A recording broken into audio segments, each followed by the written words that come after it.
السلام عليكم. بعجالة غادي نشرح لكم كيفية التسجيل في منصة تخديم لك احترافي.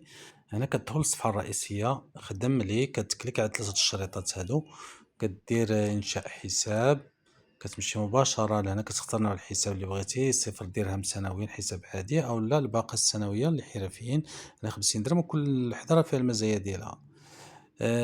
من الأهم ديال المزايا هي أن الصفحة ديال الاشتراك بالمجان كتبان بحال هكا، والأخرى وكذلك كاين بزاف ديال غتقراو مزيان بدون زر الاتصال، بدون زر الواتساب، كاين بزاف ديال الأمور.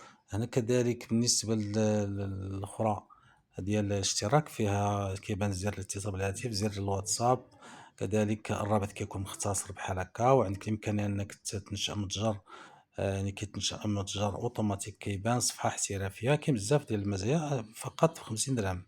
هنا كتختار هنا اللي بغيتي، كتجي مباشرة كتكتب السمية ديالك، هنا السمية أوتوماتيك كطلع لك بحال هكا، بحال هكا كما كتشوفوا. ممكن تبدلها وهي اللي كطلع بحال كطلع بخدم لي .com سلاش بالسمية بحال هكا كتبان. كتختار اش من ذاك راهو أنت، كتكتب كلمة المرور اللي خصها تكون كلمة احترافية، كذلك كتكون بحال هكا. كلمة كدير واحد الكلمة اللي عندك باش تعقل عليها باش إلا مشات لك مود باس كتعقل عليها، مثلًا نقولوا مثلًا داود، المهم شي سمية اللي تعقل عليها أنت. كذلك كدير رقم الهاتف ديالك ورقم الواتساب، نبدل هذا، المهم هذا نموذج وصفي. كذلك كدير التالي، هنا كتختار التصنيف ديال المهنة ديالك، مثلًا البناء. في وسط البناء فيه بزاف ديال المهن، ممكن تختار 3 ولا 4. هنا نضيف واحدة أخرى، تا الجبس، وممكن تزيد جوج أخرين.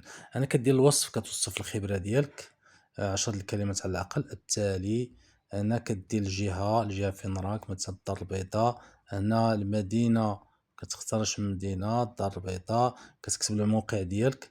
هنا كدير استعمل موقعي، كتكليكي عليه عطاتك هاد اللون الأحمر، يعني راه كيتعذّر لأن ما كاين شي مرات ما كيمكنش. المهم ما يمكنش، راه كتختار كتقلّب على المدينة ديالك في هاد الخريطة هادي هنا، وكتحاول أنك تكوشي البلاصة فين راك، صافي. المهم كتقلّب على مثلًا الدار البيضا، كتكليكا بحال هكا، كدير التالي. هنا كتضيف الصورة الشخصية، الصورة ديال المحل عندك، مثلًا ندير شي مثال. أنا كتضيف كذلك 5 ديال الصور ديال الورشة ديالك، ديال المهنة ديالك ولا الحرفة ديالك، المهم كتكمّلهم. أنا كدير الرابط ديال يجي فيديو عندك إلا مصوّرو عندك في المحل، كتضيف الصفحات الاجتماعية عندك فيسبوك، واتساب، الإنستغرام، تيك توك، وكدير تسجيل. صافي كيعطيك حسابك في انتظار المراجعة، يعني راه الأمور مزيان. كتنزل تحت إلا بغيتي تراسلنا بشكل مستعجل كنفعلوك الحساب، وهذا ما كان.